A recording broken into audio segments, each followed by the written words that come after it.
حمشاي كاسيت قداماي قط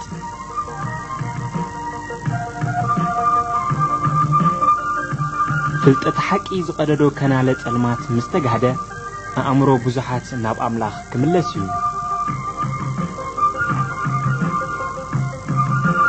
إذا تحف زي مجلتي نايتا ناب قداماي كاسيت زلوا شدوشتا عبيتي نايتو هادو هايمانوتاويان دقيتاتيو أقدمون ناتوي نايتن شدوشتا دقيتات حتيره أبت قداماي كاسيت أنبيبلكم نيره حجقنا كابز جميره بملوء تحستو كنبيبلكم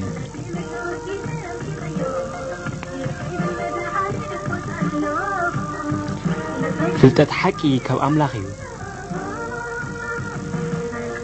نرس فلتت هيوتنا بزركبلو حقي يمرح إذا فلتت زي قبل بخان تنجسه ناملاخ كترخبو يخا فلتتك نبتفعت عبيلو زمرح فلسفنا أنت قينو جنا بسيط أناوي كنالت المات كتوحت يخا أملاخ هيوتيو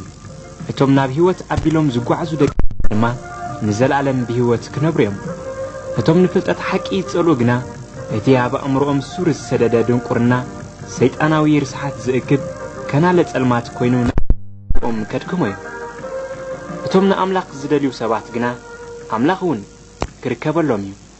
اتوم أملاخ استرخبلهم دما مستو عالم يخفتيو فلتت حقي مستقلسة اتين رسحات زبلا زئكب كنالت المات دما خجهديو لب بزحات دما بزي كحقوسيو هيوت نزدلي كله هيوت كوهاويو إذا سنايت عدلت زي كاب أملاخ نابدك سبات تمدي بيمو اتوم ناملاخ زدلي لبز اللوام دك سبات بوصانيو ناملاخ قربوا دليو دما اتي ناملاخ زدلي سب برغت ناملاخ كرخبيو املاخ دلينو إليمو نزقال زي لبو هيبو السعبوسي نسو خون منيو نسو برغت كاب أملاخ برختن مستوعال نكركبيو مصحف قدوس كمزي يبل وداي إذن خانا بطبب مئنتي كقلب لبخاونا مستوعال مئنتي كدنن يلكاس نقالاتي انت تقبل كايو نتئزازاتي كأمسخا انت أرنب كايو هو نا أمرو انت تطوع كايا نمستوعال كا انت أده خايا كم نبرور جيركا انت دلي خايا كم نحبو مزقب جيركا خا هلو انت بالكايا شعو نفراتك زي أبير كتستوعلو نمفلات أملاخ كا كترخبو يخا اكزي أبير تبابيه بيمو فلتاتن مستوعالن كاب أفين زوطا نمن قدي كنعنا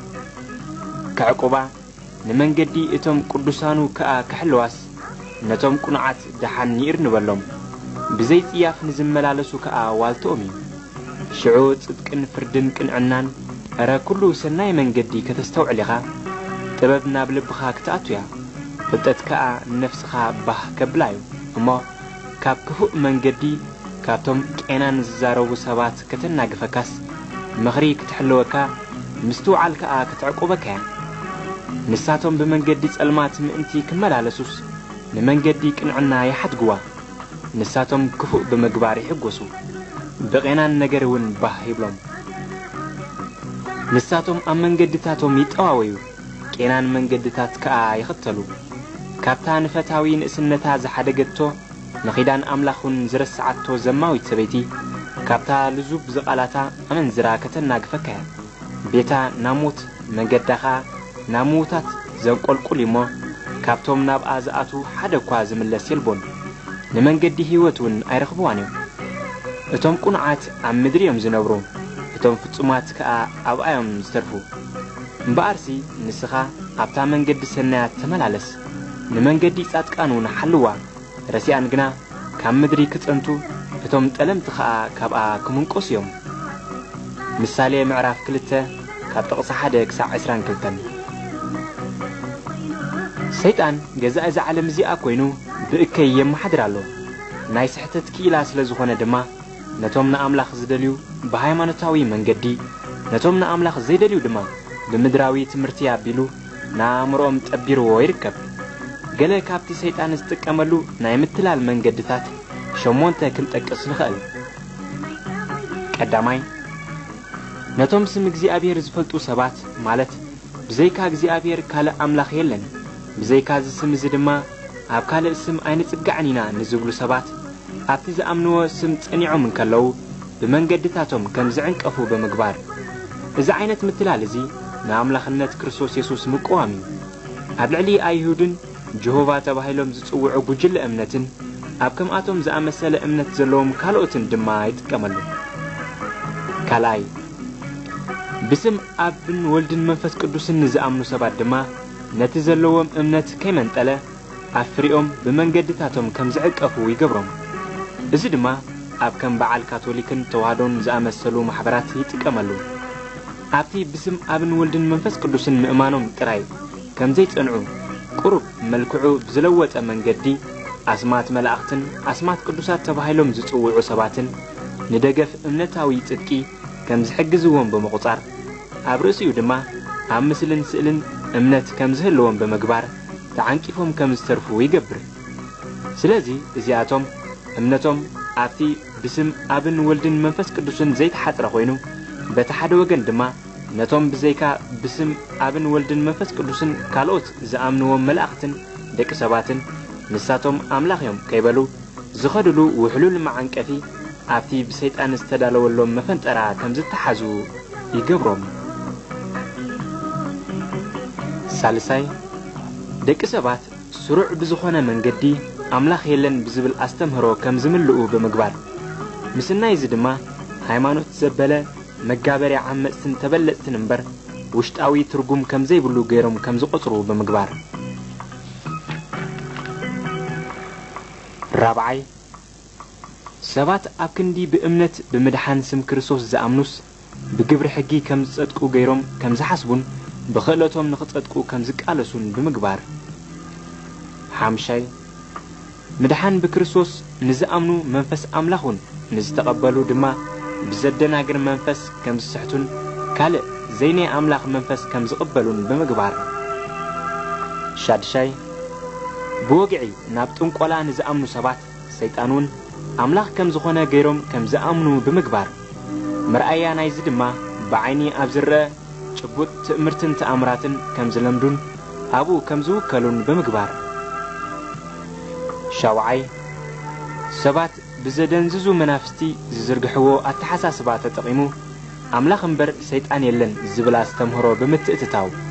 ወይ ንሰይጣን ዲላይ ተሃብዎ ሰይጣን ተሳዒሩ እዩ ወላ ሓንቲ ድማ ክገብር ኣይክእልን እዩ ዝብል ኣዘራርባታት ምዝርጋሕ ነቲ ግብሪ ሰይጣን ዝኾነ በብዓይነቱ ክፍኣታት ብኣምላኽ ይግበር ከም ዘሎ ጌርካ ከም ዝቝጸር ብምግባር በዚ ኸምዚ ድማ ኣብ ኣፍ ብዙሓት ስም እግዚኣብሔር ከም ዝምረረን ብመንፈሳዊ ውግእ ንሰይጣን ዝቃወም ሰብ ድማ ከም ዘይህሉን ብምግባር ሻሙናይ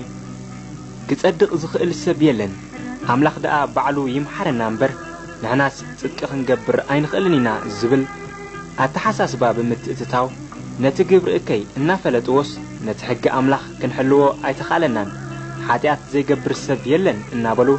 ነቲ ሓጢኣት ከም ዝደጋግምዎን ከም ዝነብሩሉን ብምግባር እግዚኣብሔር ይመስገን ብዛዕባ ሃይማኖታዊ ደጌታት ውግእ ክዛረብ ከለኹ እግዚኣብሔር ነቶም መንፈሳዊ ውግእ ዝተለማመዱ ክርስቲያናት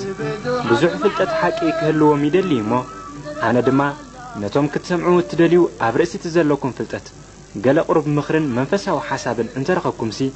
ይጠቕመኩም እሞ ምስክርነተይ የካፍለኩም ኣለኹ። ኣብ ዓለም ኣብ ማእከል ተዃሉ ትነብሩ ዘለኹም ክርስቲያናት ክፉእ ካብቲ ጽቡቕ ጸልማት ካብቲ ብርሃን ሓጢኣት ካብቲ ጽድቂ ሓሶት ድማ ካብቲ ሓቂ ፈላሊኹም ክትፈልጡ ኣዝዩ የድልየኩም እዩ። ሰይጣን ነቶም ዘይግዝእዎ ይጸሎም ነቶም ዝዋግእዎ ድማ ይዋግኦም እዩ። ነቶም ፍልጠት ሓቂ ክረኽቡ ዝደልዩ ድማ ፍልጠት ሓቂ ምእንቲ ከይረኽቡ ይተሃላለኹምን ይሓባብሎምን እሞ ነቲ ትኹላ ከም ዝኾነ ምፍላጥ የድልየኩም እዩ። መጽሓፍ ቅዱስ ከምዚ ይብል እቲ ሓያል ሰብ ኣጽዋሩ ሒዙ ገዝኡ እንተሓለወ ብዘሎ ጥሪቱ ድሓን ይኸውን ካብኡ ዝሕይል መጺኡ እንተሰዓሮ ግና ነቲ ዝእመኖ ዝነበረ ኣጽዋሩ ይገፎ ነቲ ዝበዝበዘውን ይመቐሎ ምሳይ ዘይኮነ ንሱ መቐናቕንተ እዩ ምሳይ ዘይእክብ ድማ ይዘሩ ወንጌል ሉቃስ ምዕራፍ 11 ካብ ጥቕሲ 21 ክሳዕ 23 እምበኣር ናይ ክርስቶስ ወታደራት ዝኾንኩም ብምልእኩም ክርስቲያናት ብዛዕባ እታ ጸላኢትኩም ዝኾነት መንግስቲ ሰይጣን እኹል ፍልጠት ክህልወኩም ይግባእ እዩ። ወታደራዊ ኣካይዳን መንነታን ምፍላጥ ድማ የገድሰኩም እዩ። نيسوس كريستوس صلاء يالو اتن يسوس كريستوس زصلق نخلهم ساعات يسوس كريستوس دما يصلق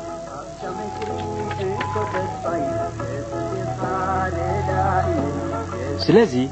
ديابلوسن ساعتون نعخم نكريستيانات صلاءتكم يوم كغدؤكم دما يدليو ام منفساو عالم بزح زعينته وق الله نتوق مبغتي زخون نفس وكف دما زتفالالي عينت دغيتات الله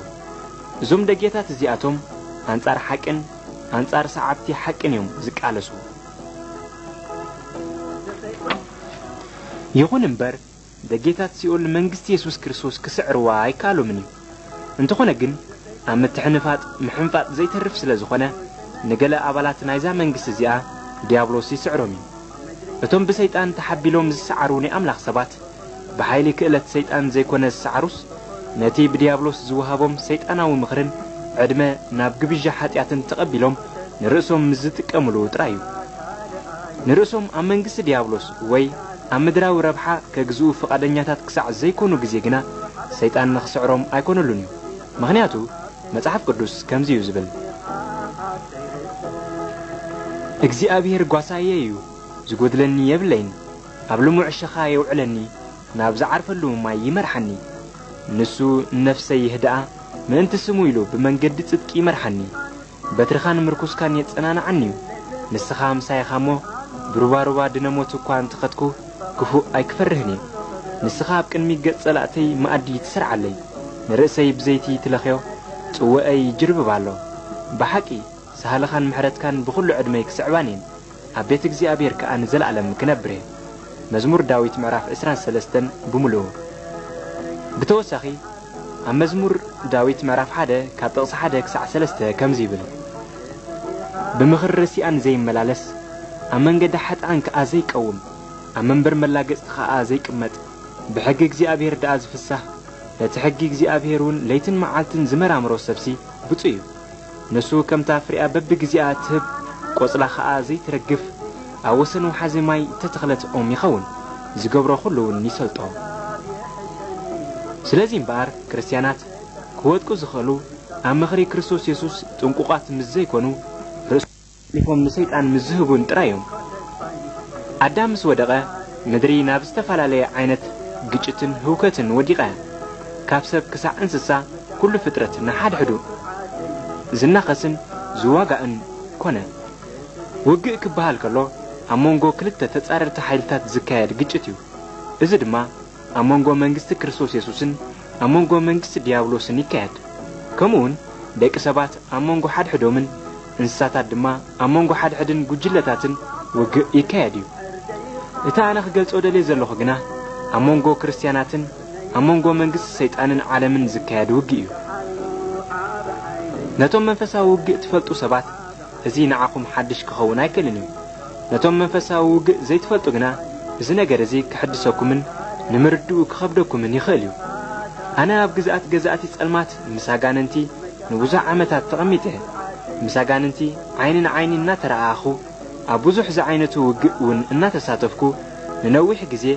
ኣብ ናይ መናፍስቲ ቀይድን ጸልማትን ተቐሚጠ እግዚአብሔር ረዲኡኒ ድማ ካብ ግዛኣት ገዛእቲ ጸልማት ሓራወጥየ ብህይወት ንኽነብር ዕድል ረኸብኩ ኣብ ዘመነ ታሪኽ ህይወተይ ብዙሕ ዝዓይነቱ መንፈሳዊ ስልጠናታትን ትምህርታትን ወሲደ እቲ ኣብ ታሪኽ ህይወተይ ዝፈልጦ ንስራሕ ኩሉን ድማ ከካፍለኩምን ካብኡ ተበጊሰ ክምዕደኩምን ከጠንቀቐኩምን ይደሊ ኣብ ብዙሕ ዝዓይነቱ ውግእ ተሳቲፈ ስዒረን ተሳዒረን ድማ ስለዚ ካብቲ ዘለኒ ተመክሮን ፍልጠትን ተበጊሰ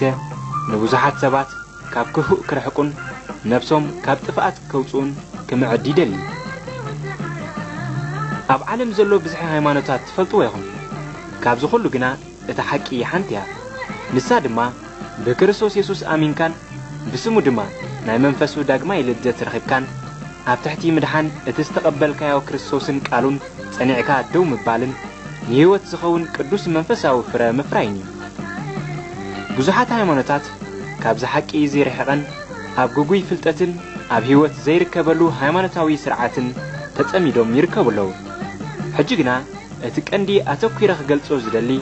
እቲ ኣብ ኤርትራን ኢትዮጵያን ገኒኑ ዘሎ ቀራን ናይ ሃይማኖት ተዋህዶ ገበልን ስርዓታቱን እዝጋኒን እዚ ናአምሮ ብዙሓት አደንቂሮምን አሲሮምን ይርከባሉ በመኽንያቱ ድማ ብዙሓት አመንቱን ከይተረፉ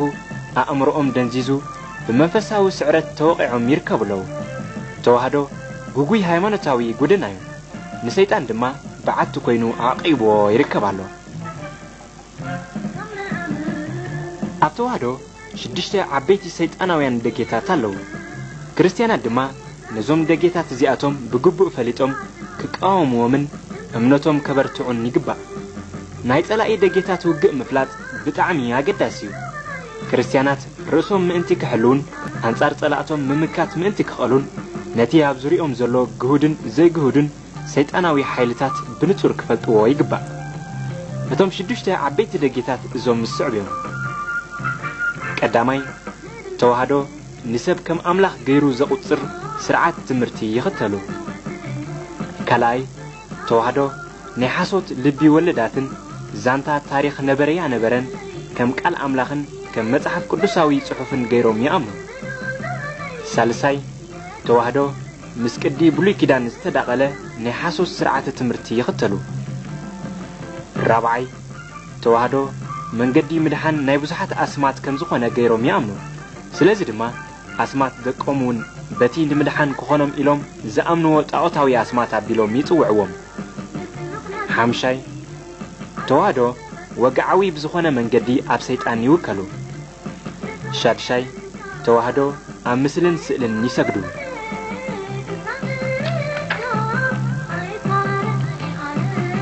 ቀዳማይ ተዋህዶ ንሰብ ከም አምላኽ ገይሮም ይቆጽሩን ኣብ ኣስማት በዓላት ይውከሉ እግዚአብሔር በይኑ ዘላለማዊ አምላኽ እዩ ጸሎት ሰብ ይሰምዕ ይምልስ ከዓ ንሱ በይኑ አምላኽ ህዝብታትን ፈጣሪ ኩሉ ዓለምን እዩ ብስርሑ ኮነ በኃይሉ ማዕረ እግዚአብሔር ዝስራዕ ፍጡር የለን እግዚአብሔር ብስም አብን ወልድን መንፈስ ቅዱስን ይግለጽ ሓደ አምላኽ ድማ እዩ ኩሉ ፍጥረት ኣብ ትሕቲኡ ይግዛእ ኣብ ልዕሊ ኩሉ ድማ ዝደለዮ ይገብር እወ እቲ ሓቂ ድማ ብርግጽ ከም እዩ እቲ ሓቂ ዝን ከሎ ግና ተዋህዶ ብኸምዚ ዝስዕባ ዝተምህሮ ይምርሑን ይኸዱን ቀዳማይ ናብ ዝተፈላለዩ መላእኽትን ቅዱሳት ተባሂሎም ዝፍለጡ ሰባትን በሃይማኖታዊ እምነት መጸግዕን ደገፍን ክኾኑና ብጸሎትን በሃይማኖታዊ ክብረ በዓላትን ስሞም ብምጽዋዕ ክንጽግዖምን ክንውከሎምን ከነገልግሎምን ይግባእ እዩ ኣብ ዝብል ፍልጠት ተጠውዮምን ተሰሪቶምን ይነብሩ ንኣብነት ስም ሚካኤል እንተጸዊዖም ወይ ንስሙ ኣብ ዝግበር ሃይማኖታዊ አገልግሎት ኣብ ግዜ ዕለተ በዓሉ እቶም ዝበልዑን ዝሰተዩን ከምዚ እናበሉ ከም ዝምርቁ ይግበር በሉ ሚካኤል ይሓልኹም ጻማኹም ይፍደኹም በረኸቱ ድማ ይሃብኩም ንሱ የጽልልኩምን ይብልዎም እቶም ተቀበልቲ ናይቲ ምርቃ ድማ አሜን ይብሉ እዚ ምባሎም ግና ፈጺሙ ጉጉይን ስሑትን እዩ ኣብዚ ነገር እዚ መጀመርያ ብዘይካ ብስም እግዚአብሔር ወይ ብስም አምላኽ ብስም ካልኦት መላእኽቲ ወይ ብስም ሰባት ክንምርቕ ዝግባእ ኣይኮነን እቲ እንምርቐሉ ስም ንሱ ስም እግዚአብሔር ጥራዩ ክኸውን ዘለዎ መጽሐፍ ቅዱስ ከምዚ ይብል እግዚአብሔር ድማ ንሙሴ ከምዚ ኢሉ ተዛረቦ ንኣሮንን ንደቁን ከምዚ ኢልካ ተዛረቦም ንደቂ እስራኤል ከምዚ ኢልኩም ባርኽዎም እግዚአብሔር ይባርኽካን ይሓልኻን እግዚአብሔር ገጹ የብርሃልካ ጸጋ ኸኣ ይሃብካ እግዚአብሔር ገጹ ይምለሰልካ ሰላሙ ድማ ይሃብካ ከምዚ ገይሮም ስመይ ኣብ ደቂ እስራኤል የንብሩ ኣነ ኸኣ ክባርኾም ዘሁልቅ ምዕራፍ 6 ካብ ጥቕሲ 22 ክሳብ 27 ስለዚ እቲ እንምረቐሉን ስም ንሱ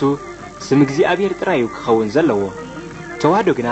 ብስም ሰብን ብስም መላእኽትን ክምርቑ ምኽኣሎም እቲ ብስም እግዚአብሔር ጥራይን ደቂ ሰባት ክወሃብ ዝግብኦ ምርቃ ብኻልኦት ኣስማት ኣቢልካ ናብ ሰባት ከም ዝበጽሕ ይገብሩለው እዚ ምግባሮም ድማ ነቶም ዝኣምንዎም ኣስማት ከም ኣምላኻዊ ስም ገይሮም ይጽውዕዎምን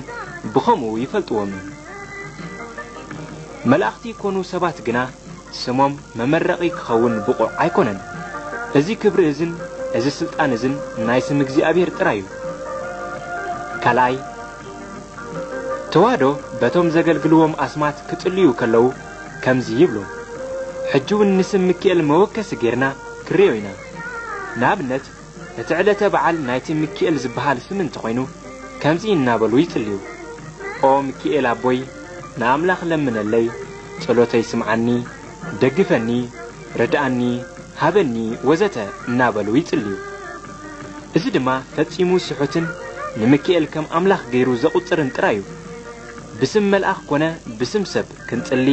ንምድሓናውን ኣብ ካልእ ስም ክንጽጋዕ ወይ ምስም እግዚአብሔር ወሲኽና ነቲ ስም ንረዲኤትና ኣብ ጸሎትና ክንጽውዖ ፈጺሙ ቅቡል ኣይኮነን ዘይ መጽሐፍ ቅዱሳውን ውግዙን ድማ እዩ እቲ ብጸሎት ንምንጋፍና ክጽዋዕ ዝግብኦ ስም ንሱ ስም እግዚአብሔር አምላኽና ጥራዩ ክኸውን ዘለዎ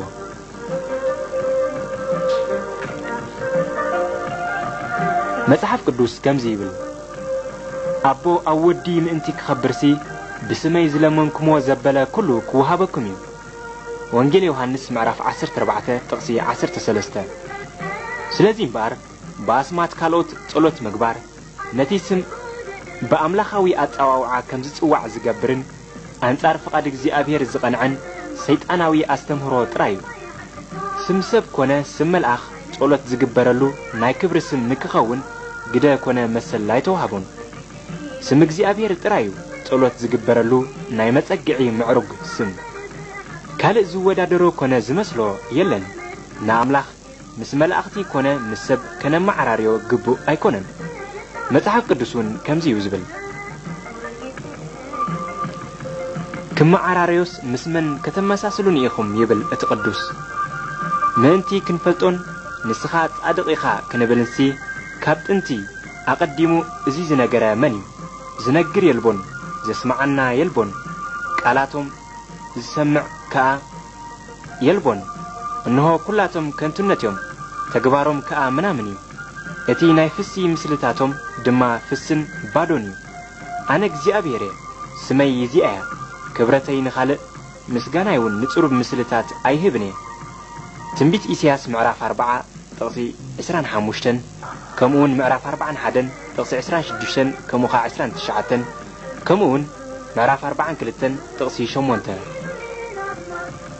كمتي بسم أملاخ ጸሎት ዝግበር كمو دما بسم ካልኦት ጸሎት እንተ ገበርና ግን በዝመን ገድዚ ነቶም እንጽውዖም ዘሎና አስማት ምስም እግዚአብሔር ንሰርዖም አሎና ማለት እዩ ከምቲ ኢየሱስ ንሰብ ምስ አምላኽ ናይ ምትዕራቅ ስልጣን ዘለዎ كمو دما ነቶም ካልኦት አስማት አልዕልካ ምስ አምላኽ ከዓርቁኻ ብስሞም ጸሎት ምግባር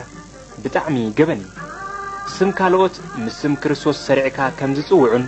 ንሰብ ምስ አምላኽ ከዓርቁ ስልጣን እተዋሃቦም አስማት ምዃኖም ምእማንን ከ ፈጺሙ ዓመጻዩ እዚ ስልጣን እዚ ብፍጹም ናይ አምላኽ ጥራዩ ብስም ሰብ ወይ ብስም መልአኽ ዝተዋሃበ ናይ ምድሓን ደገ ድማ የለን ተዋህዶ ንስም ሰብ ከም ስም አምላኽ ገይሮም እናጸውዑ ንኽብሪ ስም እግዚአብሔር ይዕምጽለው ኣብ ጸሎቶም ድማ ከምዚ ዝኣመሰለ አስማት ይጽውዑ ከምዚ ድማ ይብሉ ምእንተ ሰንበት መሐረና ክርስቶስ ምእንተ ማርያም መሐረና ክርስቶስ ምእንተ ሚካኤል መሐረና ክርስቶስ ምእንተ ገብርኤል መሐረና ክርስቶስ ምእንተ ገርጊስ መሐረና ክርስቶስ ምእንተ ሩፋኤል መሐረና ክርስቶስ ወዘተ እቲ ዝጽውዑዎ አስማት ብዙሕ እዩ እግዚአብሔር ግና ንፈቃዱ ብግልጺ ንደቂ ሰብ አፍሊጡ እዩ ብዘይካ ብስም ኢየሱስ ክርስቶስ ካልእ ስም ናይ ጸሎት መጸውዒ ንክኸውን ንደቂ ሰብ ባይሃበን ተዋህዶ ግና ነዚ ነገር እዚ ፈትዮም ይዓልው ወለዎ እግዚአብሔር ንሱ እቲ አቦ ኩሉ ምሕረት እዩ ብስም ኢየሱስ ንዝጽለ ጸሎት ድማ ይቕበል ተዋህዶ ግና ነቲ ወሃቢ ምሕረት ዝኾነ እግዚአብሔር ረሲዖም እቲ ወሃቢ ምሕረት ክርስቶስ ከም ዝኾነ ገይሮም ይቆጥሩ ክርስቶስ ምሕረት ዝህብ ከም ዝኾነ ክቆጥሩ ከለው ድማ እቲ ናብ ምሕረት ዘብጽሕ አስማት ካልእ ይትክው እዚ ፈጺሙ መደናገር እዩ እቲ ክርስቶስ ዝጽውዓሉ ስፍራ ካልኦት አስማት ምእንቲ ከቐምጥሉስ ነቲ ስም ክርስቶስ ኣብቲ ስም እግዚአብሔር ዝቕመጠሉ ስፍራ አቐሚጦሞ ይርከቡ መጽሐፍ ቅዱስ ከምዚ ይብል አምላኽ አቦ ጎይታና ኢየሱስ ክርስቶስ አቦ ምሕረትን ኩሉ ምጽንናዕን ይባረኽ ካልአይ ቆሮንጦስ ምዕራፍ 1 ጥቅሲ 3 እምበአር አቦ ኩሉ ምሕረት እግዚአብሔር ጥራዩ እቲ ንዓለም ብወዱ ብክርስቶስ አቢሉ مسجزا رسو زعرقا أون إግዚአብሔር نسو بيني يسوس كريستوس أملاخن فتارن أبون محارن وكوا خنسو انتو خونا جن بفتاو كان ود أملاخ كونا إزي وهاب محرت إግዚአብሔር أبو كخون كله أتي ناي محرت أفدقان كخون سلطان استوهابو سم دما يسوس كريستوس كونا مبار إግዚአብሔር أبو وهاب محرتيو أتي نابت محرت زبط سحسم دما كريستوس يسوسيو أتي محرت زهبن أتي نام محرت زبط سحن كله نسو أملاخي سم يسوسون برقص سم أملاخي توعدو جن نزي قمت ألوه نقبري إግዚአብሔር حالفهم أتي نابو وهبتون رسيعهم أتي وهابي محرت نكريستوس دحري مقبارهم أتي نام محرت زبط سحسم دما سم ملأختن سم دك سباتن قبرو أزين حد حدوز زتزنابع استمرو كمخان حالفو كالك نجر يبلون أتي كفاء دما سم سب أبسفرا سم كريستوس أتيهم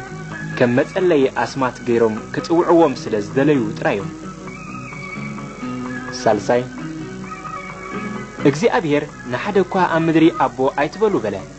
إذا زبلا دما بزعبا أتوم نناي ولكنا نايسجا أبوتاتنا زي كونس بزعبا مس أمنت زتتحزة درجة هيمانة سوع أبو زبل متأوعي نسب وين ملأخ كي وهابي وزت أنقل أتوم نايسجا أبوتاتنا أبو تبهيلهم كتوعو فقديو إግዚአብሔር أبو خان أديخان أخبر إلوك إززن كله أتي نايسجا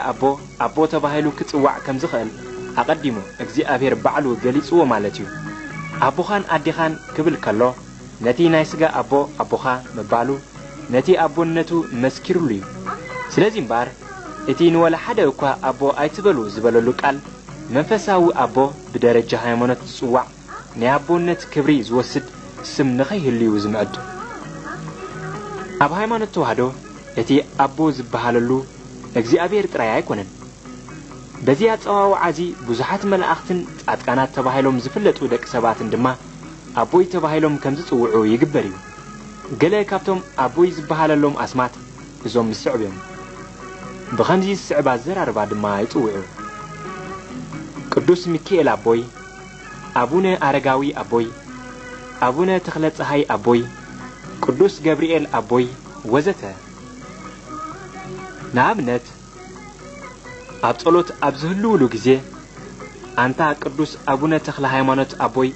كمزن جبر اللي رد عني حلوني هبني نابلو كمزل منو يجبر إذا أتوا عزي نسبن ملأختن عملاخوي سفرازة حزترا ينبر نساتهم سي أبو دك سبعة يكونون ناي إمنت أبو إግዚአብሔር ترايو توهادقنا نسب كونو نملأختي بأملاخاوي أتواوعا يتوعوهم إذا كله سيطان زتكملو دقيتات ترايو نسبات كونو نملأختي بجهدو أكوا أملاخ أنت زيبالوهم نا أملاخ زقبا أتواوعا نهابو قنا نسبات نملأختن من النتهم بزلوود من قدي بأملاخاوي أتواوعا ناتوعو يفرهو من يخبرو من يقلقلو من بمنفساوي أبونتون كم أبوتاتهم غيرهم يقطروهم مس أملاخ ناي متعرقهم تسفا محرد دما أبسمهم يقبرو بزي دما أملاخاوي أتواوعا ناتوعو نسيطان زخون دقا كفيتهم نرأسو من ندقو من دقو من زدن قراستم هرو تخطيلهم يخدلو ازي سيطانا ودقزي نتوم زي أمنو أبدون قرنا حنيقو مالو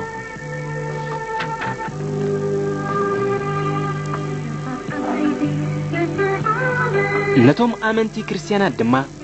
ناي وق أفتق كوينوهم يركبالو بسمات ازوم تاوتات زياتهم أنصار كريستيان بزوح زعينتو وقيو زكاد كريستيانات نزدق زي كلاليون كواقعون كسعرون يزقبا نابنت هذا سب قويتا بزقباللو كزي اتوم بيتسوبو دما نسم ماريام زقلقلو انتو قينوم اتوم بسم ماريام كبريز وصلو اغاننتي نتي كابتا سدرابيت قويتا زتقبل كريستيان قداموت زواقعو نساتوم يم لكع كمتي أبجزية مرقة بسم مريم أبزقبر وراي سب بليعون ستيون مستقبة مريم تحلقهم النابلة زمرق أتوما قانت دما لكع كم تمرقة نتسب يحلوهم أتزحلوه أتسب ناب أملاخ كي يديو إذا حلو عزي كجبر كله حدا سب نقويتا تقبلو كاب إيدهم انت عمليتو ناب جزءاتهم نخمل سويك على سو سلازم بار إذا هايمانوتاوي دقازي أنصار حقن أنصار هيوتن زكالس سيطاناوي أفتقيو كريستوس يسوس حياوي غاسايو نسعبت دما كاب إيدو نخير حقو يحلوهم اتوم كالوت أسمات زتصوع علم بسم ملأختن بسم قدسات سباتن نسرحن أغاننت دما نسعبتهم كاب نخير حقو يحلوهم سلازم بار زخونا يكون كريستيان قويتا مستقبله اتي أب عليتو زجز سم برتعو كخفترلو كم زخونا عيرسع مغنياتو ازي أنصار منفساو حرنت زقنعه عبي نايوغ دقيتاتيو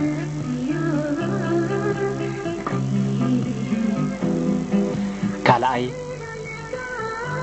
التوحدو زسرح هايمانوتاوي نايوغ دقه توحدو بناي سحتة مصحفتي يمرحو كمتيني أملاخ سبات نمصحف قدوس زأمنون زمهرون زنبرولون كمو دما سعبتي هايمانوت توحدو أبلب ولداوي مصحفتي يأمنون بؤو يمهرون أبو دما يوكلون እግዚአብሔር ሕያዊ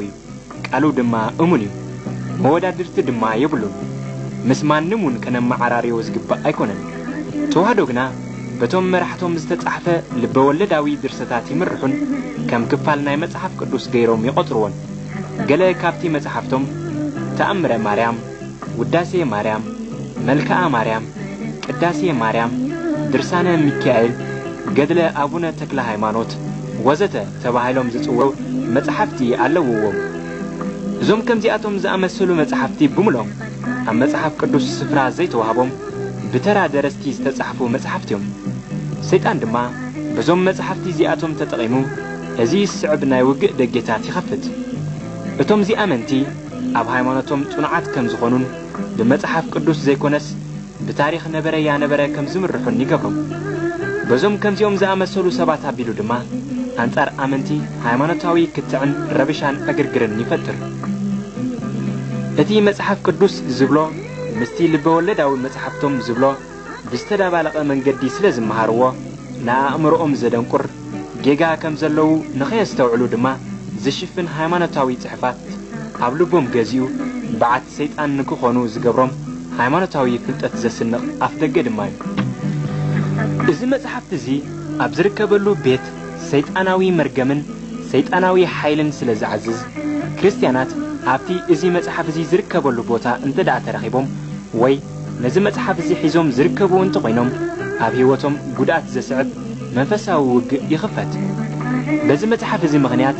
እዞም ዝስዕቡ ኣጋንንቲ ይንቀሳቐሱ ቀዳማይ ናይ ሕልሚ መናፍስቲ እዞም መናፍስቲ እዚኣቶም ሃይማኖታውያን መናፍስቲ እዮም ማለት ኣብ ሃይማኖታዊ ንጥፈታት ዝተመዘዙ ብሕልሚ ኣቢሎም ድማ ሰብ ኣብቲ ሃይማኖት ከም ዝጽጋዕ ዝገብሩ እዮም ንኣብነት እቲ መጽሐፍ ተኣምረ ማርያም ዝበሃል መጽሐፍ እንተኾይኑ ብሕልሚ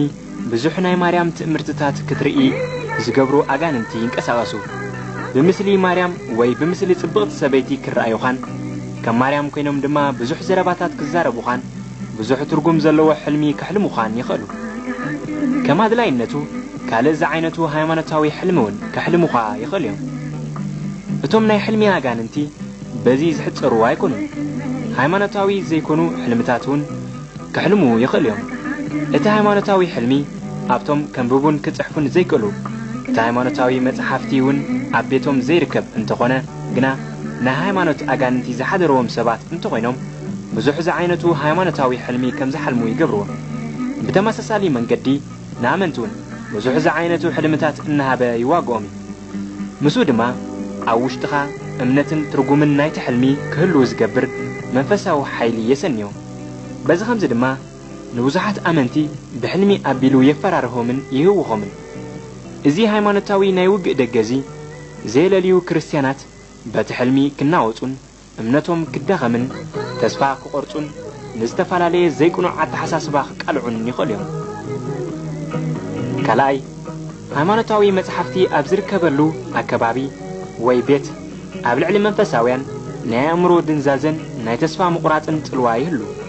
እዚ ዝኾነሉ ኸዓ በቶም ምስቲ መጽሐፍቲ ዝንቀሳቐሱ ኣጋንንቲ ብርቱዕ ሰይጣናዊ ኃይሊ ስለ ዝፍጠር እዩ እዞም መጽሐፍት እዚኣቶም ማለት እቶም በሰይጣናውያን ደብተራታትን ካህናትን መራሕቲ ሃይማኖት ተዋህዶ ዝተደርሰ ጥራይ ዘይኮነስ ኩሎም ሃይማኖታውያን ናይ ስሕተት መጽሓፍቲ ኣእምራዊ ድንቁርናን ድንዛዜን ዘጋዓዙ ደጌታት እዮም። ክርስቲያናት ነዚ ነገር እዚ እንተዘይፈለጥዎ ክህሰዩ ይኽእሉ እዮም። ዝኾነ ይኹን ናይ ስሕተት ሃይማኖታዊ መጽሓፍ ኣብ ቤቶም ይቕመጥ እንተሃልዩ ወይ ነቲ መጽሓፍ ክጉሕፍዎ ኣለዎም ወይ ነቲ መጽሓፍ ክጉሕፍዎን ከኣሊዎን ዘይክእሉ እንተደኣ ኮይኖም ማለት እቲ መጽሓፍ ዘይናቶም እንተደኣ ኮይኑ በዚ ከምዚ ኸዓ ኣብቲ መጽሓፍ መልኪ ዘይብሎም እንተኾይኖም ካብቲ ብምኽንያት እቲ መጽሓፍ ክመጾም ዝኽእል ውግእ ርእሶም ክከላኸሉን ካብኡ ክርሕቁን ኣለዎም። ሳልሳይ ሃይማኖታዊ ናይ ስሕተት መጽሓፍቲ ኣብ ዝርከበሉ ቦታ መንፈሳውን ስጋውን በረኸታት ዘጥፉ ኣጋንንቲ ይርከቡ እዮም። እዞም ኣጋንንቲ እዚኣቶም ኣንጻር ኣመንቲ ዝንቀሳቐሱ ደኣ እምበር ኣንጻር ካልኦት ኣይዋግኡን እዮም። እቲ ዘጥፍዎ በረኸት ካብ ቤት ኣመንቲ እምበር ካብ ቤት ዓለማውያን ኣይኮነን። ምኽንያቱ ዓለማውያን ምስ ዲያብሎስ ባእሲ የብሎምን። ብተወሳኺ ናይ ስሕተት ሃይማኖታውያን መጽሓፍቲ ዝርከበሉ ቦታ ብዙሕ ዝዓይነቱ ናይ ውግእ ደጌታት ይኽፈት እዮም።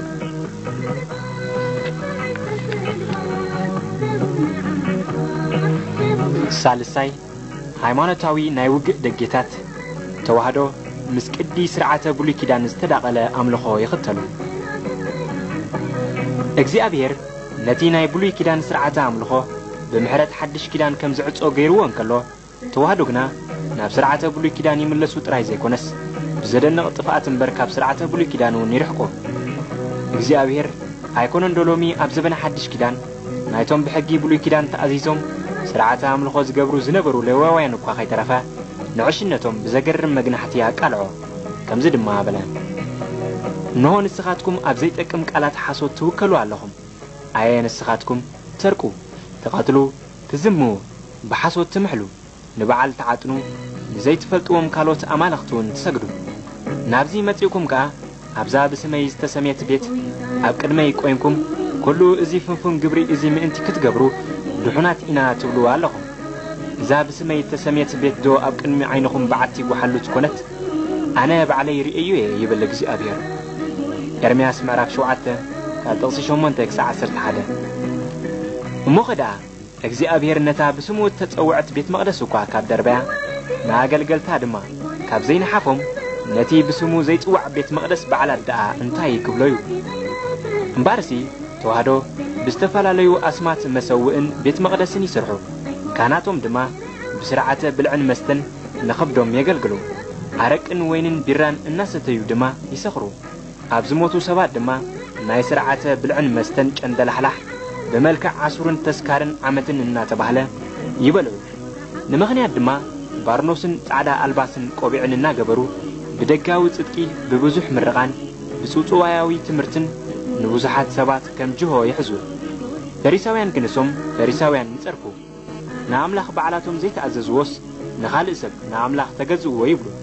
ንበዓላት ይዓጥኑ፣ ንኣስማት ጣዖታቶም ድማ የገልግሉ። እምበር እዚ ዝርዝራዊ ትሕዝትኡ ብደቂቕ ክሪኦ ኢና። ፍልሊ ቤት መቕደስ ብሉይ ኪዳንን ቤት መቕደስ ሓድሽ ኪዳንን ቤት መቕደስ ጣዖታውያንን። ሓደ ናይ ብሉይ ኪዳን ቤት መቕደስ መጽሓፍ ቅዱስ ከምዚ ይብል፣ ኮነ ኸዓ ሰሎሞን ቤት እግዚአብሔርን ቤት ንጉስን እቲ ሰሎሞን ክሰርሖ ብሂጉ እተመነዮ ምስ ፈጸሞ እግዚአብሔርን ንሰሎሞን ከምቲ ኣብ ጊብዖን እተገልጸሉ ካልእ ጊዜ ተገልጸሉ። እግዚአብሔር ድማ በሎ እቲ ኣብ ቅድመይ እተመሃለልካዮ ጸሎትካን ምህለላኻን ሰሚዕዮ ኣለኹ። ነዛ ዝሰራሕካያ ቤት ስመይ ክሳዕ ዘለዓለም ኣብኣ ከንብር ቀዲሰ ኣለኹ። ዓይነይን ልበይን ከኣ ኣብኣ ንሓዋሩ ከምብራየ። ንስኻ ድማ ነቲ ዝኣዘዝኩኻ ኩሉ ክትገብር ሕጋጋተይን ፍርድታተይን ከኣ ክትሕሉ ከምቲ ኣቦኻ ዳዊት ብንጽህና ልብን ብቕንዕና እተመላለሰ ኣብ ቅድመይ እንተተመላለስካ ሽዑ ከምቲ ነቦኻ ዳዊት ኣብ ዝፋን እስራኤል ዝቕመጥ ሰብ ኣያቋርጸልካን እየ ዝበልክዎ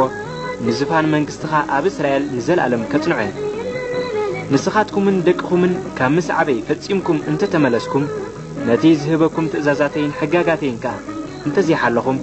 ከይድኩም ናብ ካልኦት ኣማልኽቲ እንተኣገልገልኩምን انت سجدكم من جنا شعو أنا نإسرائيل كابزا ذهب كوا مدري كتنتومي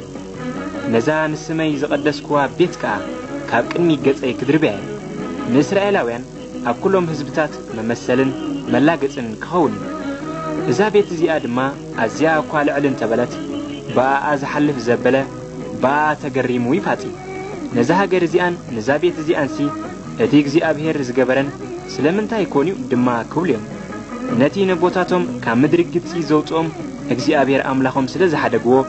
كالوت أمالختي كأسلزا حزو سلزا قدلومن سلزا قلقلومن سلزا اكزي أبهر إذا خلو كفو أمتعلهم إلهم دما كملسيهم قداماي متحف نقست كمعراف تشعته كتصح حدك ساعة تشعته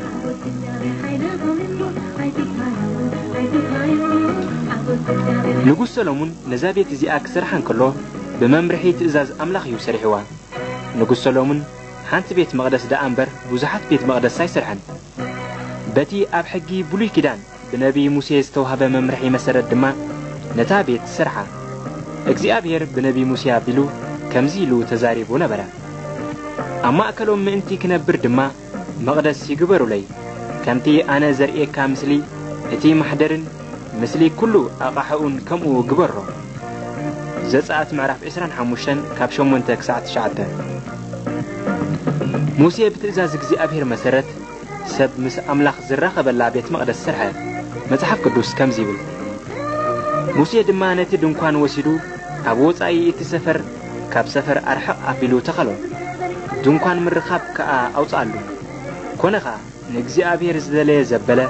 نوت أي سفر نابدون كان مرخابي خيد نبره كنا دما موسى نابدون كان مزوت كله تهزبي تنسيو نفس وكف أب أفدو كانوا دو بلا موسى نابدون كان كسع زاتو دد حريو يتأمتو نبره كنا خا موسى نابدون كان مسأتوه إذا عند دبنا وردو أب أفدون كان يقوم نبره نموسى دما يزاربو نبره كله هزبي دما نتا عند دبنا أب أفدون كان دويلو رأيو كله اتهزبي تنسأمو نفس وكف أب أفدن كانوا كوينو يسجد نبره سب مسفتاويو كم زارب اكزي أبير دما مس موسى قص نقص تزاربه موسى خا ناب سفر تملسه اتقوبز جلاؤو إياسو ودنو يقنا كابتي دنكوان أيفلن نبره زي ساعات معراف 33 كاتلسي شوعاتك ساعة سرت حدا